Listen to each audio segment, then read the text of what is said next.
There's a video circulating around in the hypergamy space, and it's left the hypergamy space at this point. It's like all over the internet, and it's about this woman, Isis, the modern trophy wife, who made a lot of content about being a trophy wife and being taken care of, and like how you can do the same and helping women get that type of treatment, that type of caliber of man. I used to watch her videos, actually. I think I'm subscribed to her, but what she talked about in that video was really sad and really scary, and I can't even imagine what she's going through. Basically, she married a man and had children with him, and he ended up asphalting the children, like his two daughters, a 2-year-old and a 4-year-old. And it's been going on for, she doesn't really know how long it's been happening for. There's been no updates on that, but overall, it's a really, really sad situation. Her entire brand was built on getting a high quality, high value, high earning, just a high moral ground, high standing man. She talked about how he was like a Christian, upstanding man, a God-fearing man, and things of that nature. So it's really sad. She was also a product of asphalt. That's how she came to be in this world, which is also really sad. And it's like the cycle is continuing. All I have to say is that I'm happy that the children are safe. I'm happy that she believed them. I'm happy that she got out of the situation, because I know there are women who are alive and well today who did not have that experience. Their family and parents did not protect them and did not get them out of the situation, which is a whole nother story. I just want to talk about like the problem that is with the hypergamy level up, Shira 7 type of advice. I love Shira 7 down. She's amazing. She's definitely leveled up my life. I would not be where I'm at right now if it weren't for her. So I'm not saying that everything is bad, you know? There are some problems that we need to address, and there are some problems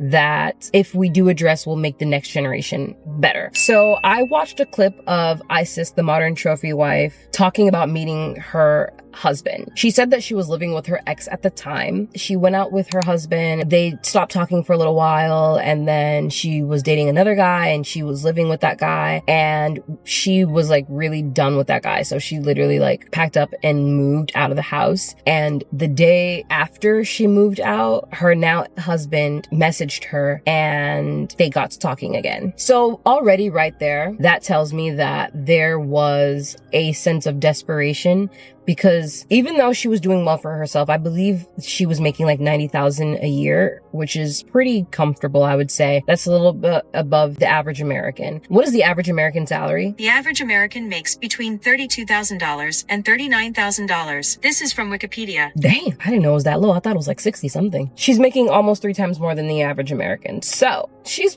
doing all right. But the thing is, I'm assuming the man she was living with was giving her a luxurious lifestyle. He was paying all the bills. He was taking care of her. He was giving her stuff, giving her gifts, which she mentioned in the video. And then also she's moving out to go move on her own. And while she has the ability to afford her own lifestyle, it wouldn't be at the level and caliber that her husband was able to give her. So I'm sensing a bit of desperation. You're not thinking clearly, because you just got out of a situation and you're like now dating somebody a day later. She went and bought him a ring after he said he was going to marry her. They got married in a week. So there's that. Anyway, that's the background on who she is, what she's about, her brand. I have nothing against it. I followed her. I watched a few of her videos. I thought it was amazing how she became a trophy wife and all that good stuff. She actualized what she wanted to get out of life. So, hey, I can't knock somebody for going after their goals and achieving them. But as someone who has gone on dates with men who were 20 years my senior, this is my advice when it comes to age gap relationships and protecting yourself from high value men and not being blind to them and their character just because they have money. Save some of the money your man is giving you. If you end up in a relationship with a high earning man and he's giving you an allowance, he's buying you gifts, he's paying your bills, whatever, save some of the money that you are getting from him. I was in a relationship with a high earning man for about a year and some change.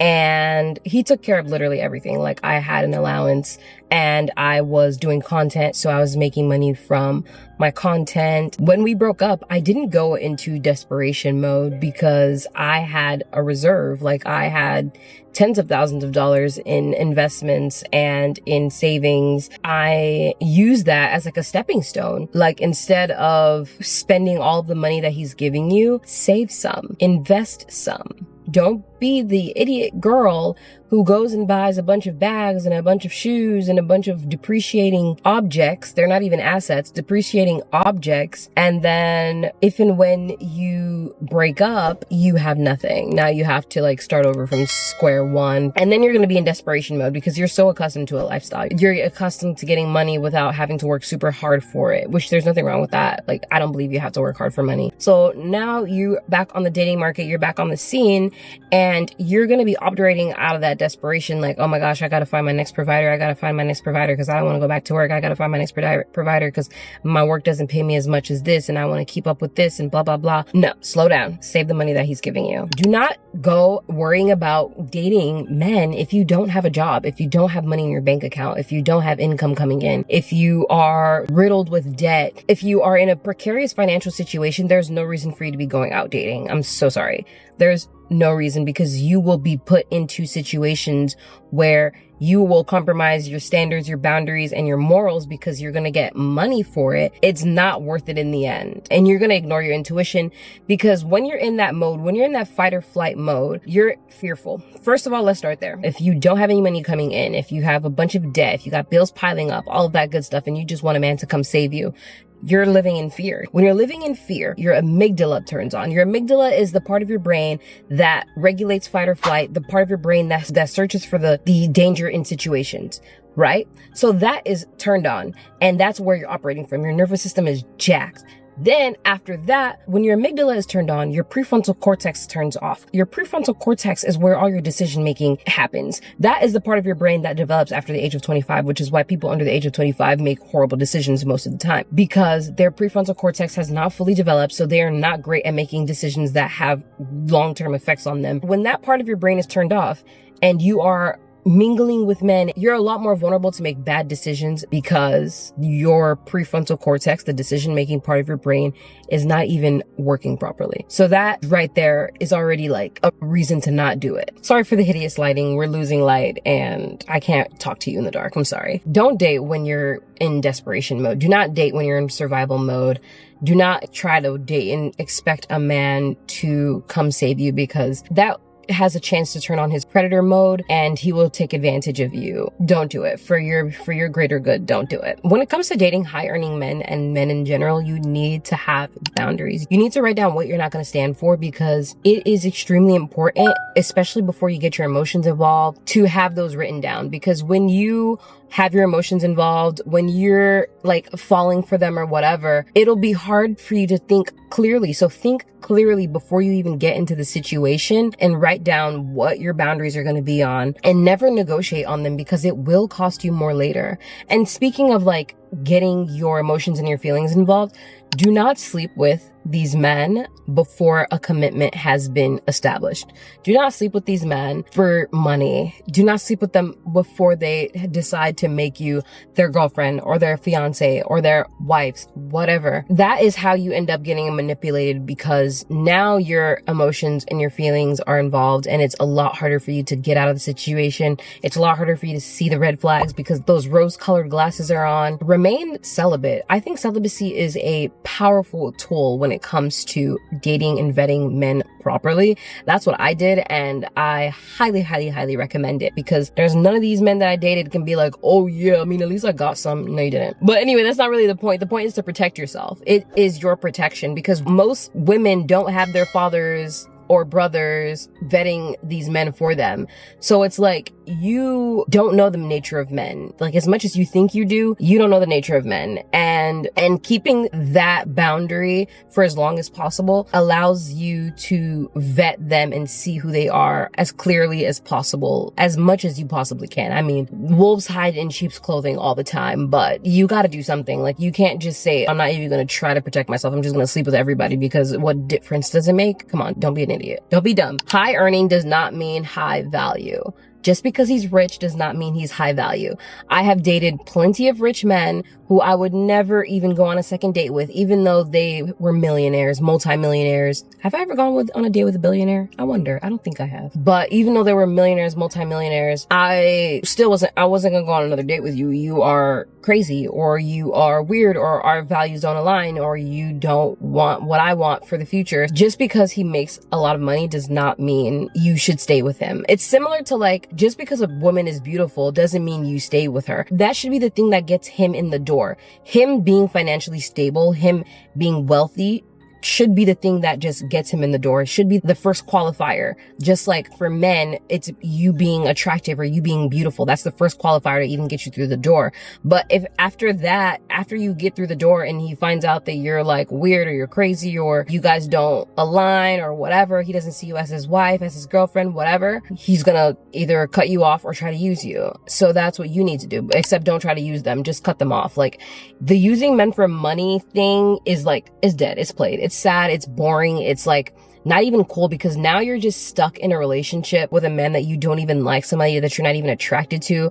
Like, it's not worth it to be in a relationship solely for money with a man you're not attracted to. I feel like that is settling. You're not settling how other women settle, but you're settling because you believe that you can't have it all. You believe that you can't get a man who you are attracted to, who is closer to your age, who is closer to your values, because you think that that's not possible. And that's something that Shira talks about also. She's always talking about like, go for the older man, go for the older man, or go for the older man. That's fine. You can go for the older man, but make sure it's an older man you're attracted to. Make sure it's an older man you like not an older man that like you look at and you're disgusted and you're like nauseous when you look at him. Like, please, that is not worth it. I met men like while out and about, and they were not attractive to me. They were not like what I wanted. But I went on a date with them and I was like, Merlene, what the fuck are you doing? Why are you on this date with this man who is hideous? You can't even look at him. You don't even want people around you looking at him.